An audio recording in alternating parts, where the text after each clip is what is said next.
Saya ke Pak Awet Talib, Ketua Dewan Pakar P3 Provinsi Gorontalo.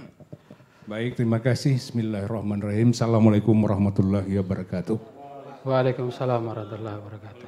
Yang saya hormati tentunya Pak Direktur Forum Demokrasi, Pak Hadi. Yang saya hormati Bapak-bapak para petinggi partai yang alhamdulillah bisa menjadi narasumber pada pertemuan ini, Pak Budi, Kepala Bapeda. Yang saya hormati ini para cendekiawan nih dari akademisi, Pak Profesor Sarson dan teman-teman, Pak Punco juga hadir, teman-teman dari LSM, tuan rumah tentunya Pak Ishak Liputo, ini sepuh senior kami. Tentunya dari pembicaraan ini ada dua hal, berakhirnya masa jabatan dan kemudian menyambut pejabat gubernur yang baru. Yang pertama adalah berakhirnya masa jabatan, bagaimana valuasi kita terhadap kinerja gubernur selama 10 tahun. Tadi sudah disampaikan oleh Pak Budi, indikator kinerja itu mencapai 93%, ini sangat luar biasa ya. Dan kemudian juga di dalam Undang-Undang 23 bahwa DPRD itu adalah merupakan unsur penyelenggara pemerintahan.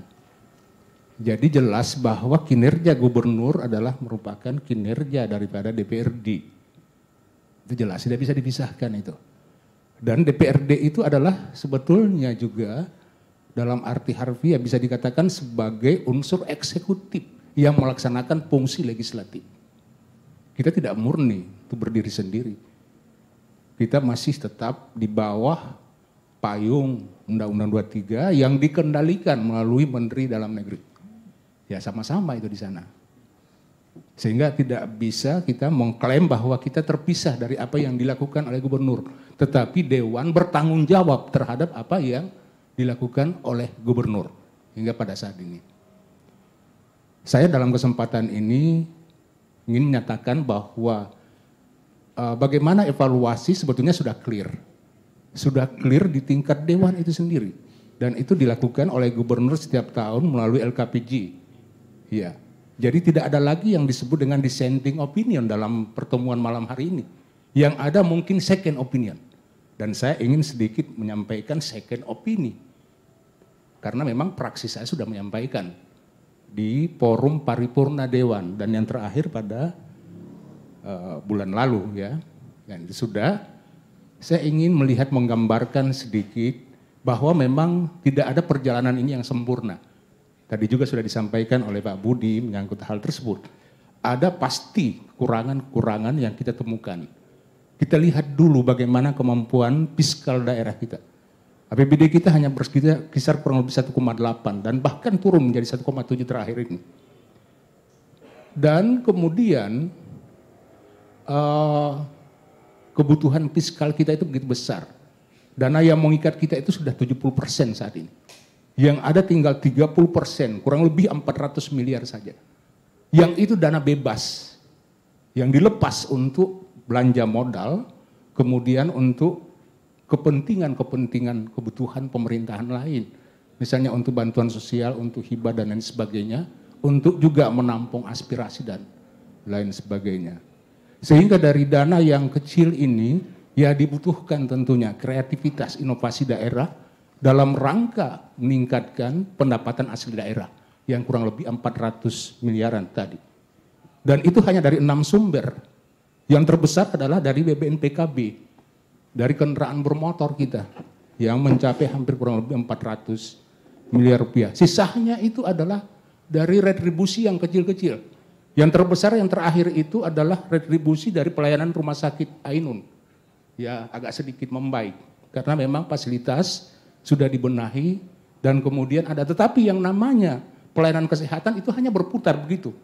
Karena di sana juga sudah BLUD, ya pengelolaan keuangan secara mandiri. Kemudian yang berikut yang kami ingin lihat tadi yang saya katakan second opinion tadi adalah terkait dengan penurunan angka kemiskinan. Dalam periode 5 tahun kurang lebih 1,73% dan kemudian ada yang 0,8 kemarin, 1,04 ya, yang sedikit signifikan penurunannya. Tetapi kemudian tiba-tiba terjadi pandemi, ini kemudian mengalami lagi permasalahan di sana. Ya, jadi benar-benar bahwa ada hal yang agak sedikit memberatkan bagi pemerintah daerah.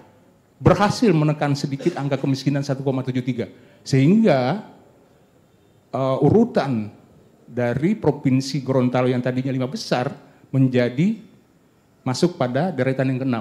Seandainya di Indonesia ini hanya ada 5 daerah provinsi yang miskin, maka Gorontalo tidak masuk lagi daerah yang miskin. Tetapi dia adalah daerah yang terkaya pada deretan ataupun pada nomor urut yang terakhir. Dari 34 provinsi. Ya dikurangi saja 5. Ya 27 ya. Kita ada pada deretan itu. Ya kurang lebih ya. Kemudian ya, kita lihat apa yang saya ingin katakan. Bahwa apa yang disampaikan sedikit oleh Pak Laude, Pak, ada indeks Gini kita yang mengalami kenaikan dari 0,46 ke 0,49. Ini naik. Sementara kemiskinan kita bisa kita tekan. Ada apa ini? Kesenjangan naik kok. Sementara kemiskinan kita itu turun, bisa ditekan. Ini pertanda ada 2 hal. Ya, pendapatan masyarakat makin baik, tetapi pendapatan para konglomerat ini, pemegang aset lebih naik lagi. Atau yang kedua, yang miskin makin miskin, yang kaya makin kaya. Di mana kita? Nah kita lihat, kita telusuri ini. Dan ini tentunya menjadi PR Pak Budi ke depan. Setelah penjabat ini akan dilantik nanti. Di sektor mana dia? Nah ternyata bahwa lebih banyak hantaman untuk kemiskinan ini pada mereka yang berada pada mata pencaharian sebagai petani. Di sana letaknya. Sehingga ini ke depan pertanian harus dinomorsatukan. Bukan pada infrastruktur. Oke lah infrastruktur tapi yang menopang pertanian. Saya tidak ingin mengulangi lagi apa konsep Pak Padel sebelumnya Pak Gusnar tentang agropolitan. Tetapi nampaknya kita masih harus melihat bahwa potensi daerah ini lebih ditentukan oleh pertanian. Sehingga Provinsi Gorontalo bisa dibangun dengan petani yang maju tadi.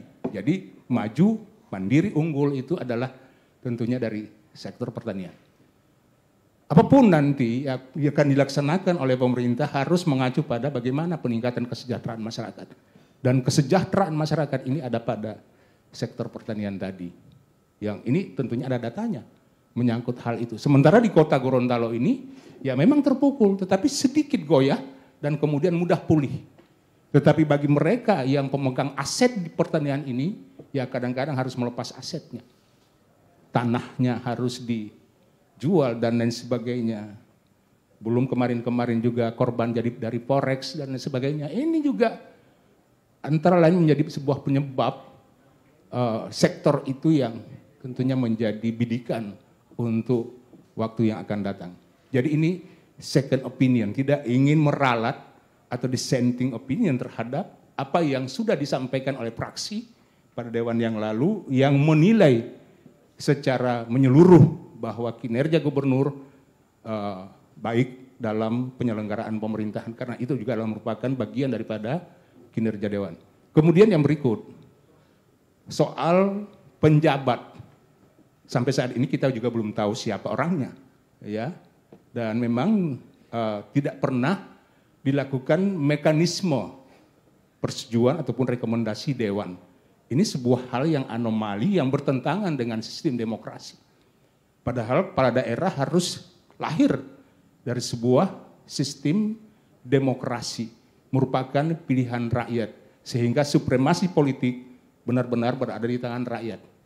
Tetapi tidak berada di tangan presiden yang secara sentralistik ya, menunjuk, menugaskan kepada pejabat untuk menjadi penjabat gubernur. Kita tahu bahwa penjabat gubernur itu diambil dari pejabat tinggi madya atau mungkin setara dengan pejabat eselon 1 di sana. Sehingga secara atribusi kewenangan yang ada pada dia adalah kewenangan yang melekat pada jabatan pokoknya. Sehingga tidak pada jabatan yang diberikan. Jadi jabatan yang diberikan ini adalah merupakan kewenangan delegatif yang diberikan oleh presiden. Artinya pertanggungjawaban terhadap apa yang dilakukan tetap akan bermuara pada presiden. Sehingga tidak ada penggunaan hak interpelasi untuk para penjabat. Itu langsung serta-merta langsung, tidak ada hak angket dan lain sebagainya. Karena dia tidak bertanggung jawab terhadap hal itu. Dia yang melaksanakan kewenangan dan kemudian melaporkan terkait dengan apa yang dilakukan. Bahkan kebijakan-kebijakan yang diambil adalah kebijakan-kebijakan yang tidak dibuat secara sendiri, tetapi harus atas persetujuan Menteri Dalam Negeri. Sehingga nantinya hal ini perlu nanti Dewan, mungkin Pak Ketua, akan melakukan koordinasi lebih baik mantap lagi. Karena apa? Karena memang tadi sudah disinggung oleh teman-teman, ada banyak hal yang perlu disepakati secara bersama. Karena belum ada sebuah pola atau rujukan terhadap kebijakan-kebijakan yang diambil. Karena tidak ada visi misi. Tidak ada RPJMD yang lahir dari hasil kampanye yang disampaikan, yang dirumuskan. Tetapi ini adalah apa yang dibawa. Dan yang dibawa itu bukan program tadi betul, itu tidak program. Tetapi apa yang sudah ada dan tidak akan nanti mengganggu program yang sudah ada. Atau meralat program yang sudah ada. GOR tetap harus jalan terus. Islamic Center jalan terus. Meskipun itu belum terwujud, tetapi harus jalan. Pembangunan asrama haji, embarkasi haji penuh, ini juga harus jalan terus. Dan insya Allah Komisi 1 juga akan melakukan pengawalan terhadap hal itu ini bersama dengan teman-teman dari partai lain. Dan tentunya kita akan bertanggung jawab, Dewan, selaku pelaksana fungsi kontrol, fungsi budgeting, dan fungsi pengawasan, ya, kontrol, regulasi.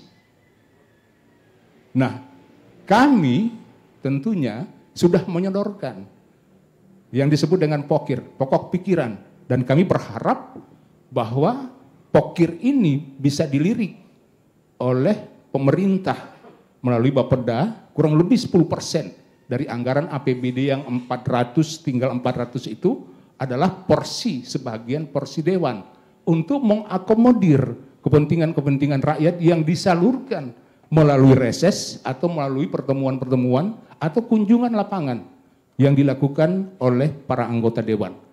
Sehingga ini bisa terjadi namanya sebuah perpaduan daripada sistem perencanaan top down, bottom up, yang kemudian ini menjadi hasil rumusan secara bersama. Dan mudah-mudahan tinggal kita menunggu penjabat gubernur yang akan datang, ini segera akan bisa dilakukan pertemuan tersebut.